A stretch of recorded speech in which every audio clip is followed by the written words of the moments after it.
Hello ไปแม่ไปแม่รู้ จะ ไหมไก่ไปที่ไหนอีแม่จีเฮ็ดให้เบิ่งไก่ ไพ่ตัวเล็กมาเล่น ไก่ไก่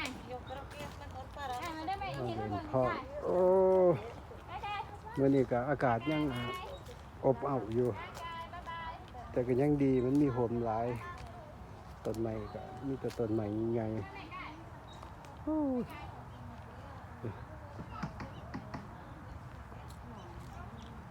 คักมองนี่เหมาะสำหรับ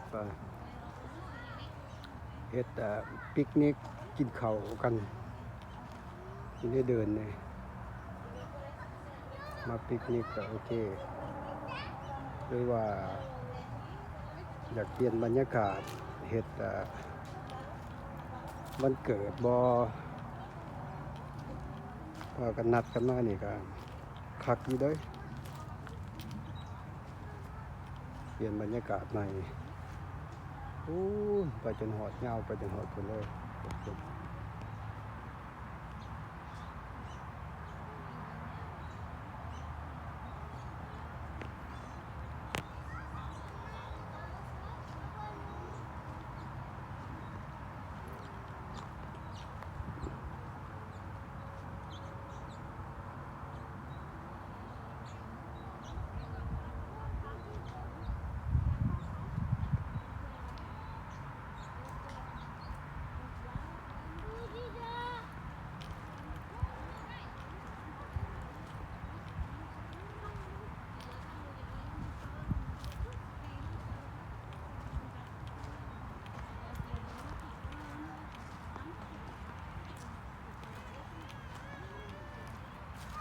ต้นไม้นี่งามหลาย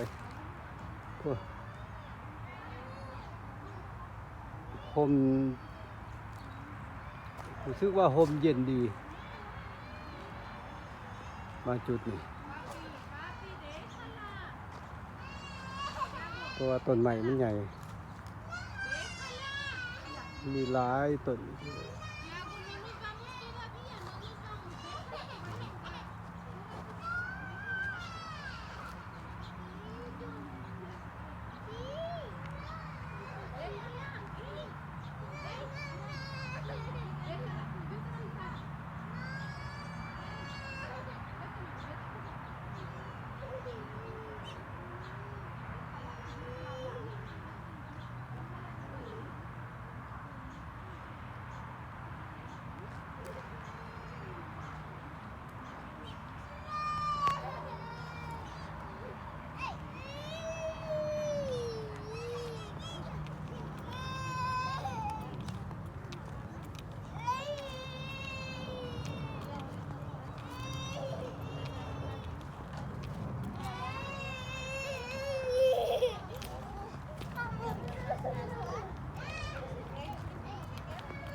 ใช่ล่ะสกายไอตัวเล็กฮัลโหลว้าวเย่ม่วนบ่โอ้มีโมเล่นม่วนเนาะ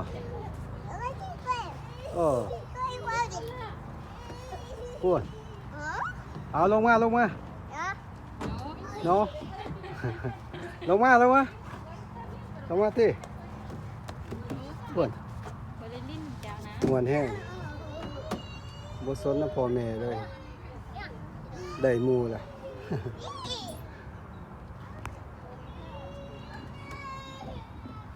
มาเย้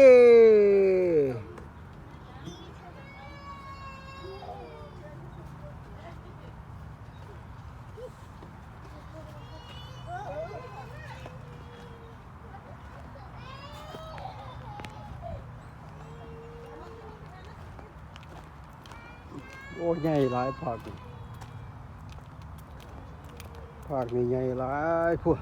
กวางไปสุดหูสุดตา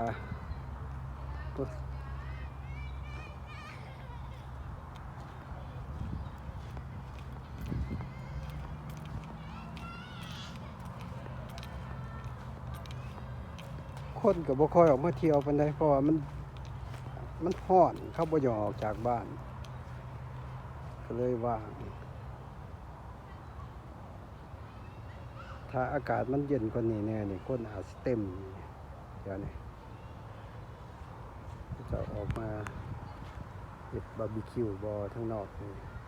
เหมาะสมที่สุดเลย